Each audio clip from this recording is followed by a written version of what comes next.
Hello everyone, this is Fernando with Tips and Tricks. Just wanted to show you guys my new Sony A80L with the updated panel after my last TV that unfortunately suffered from a lot of banding.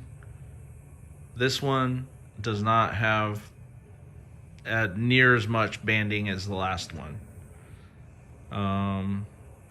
My recommendation ultimately is if you ever experience any kind of banding within the first 60 days on a fairly large panel above 77 inch, 83 inch and above for an OLED, definitely reach out and try and get the panel exchanged.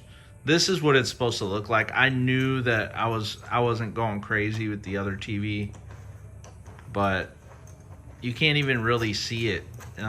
Like I'll go over here to this dark area, and usually like when there's a little bit of gray, you'll be able to see some lines coming through, and you can kind of see it, but you can see it more on this phone screen that I'm recording with than you can on the actual TV. Like I can't even see it when I'm looking at the TV screen, but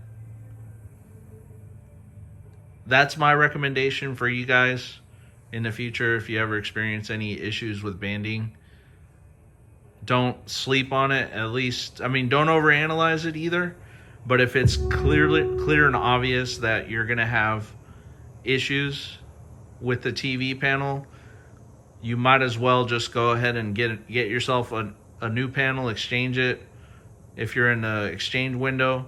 And especially if you have the Best Buy Total Tech, because they'll come out and replace it for free.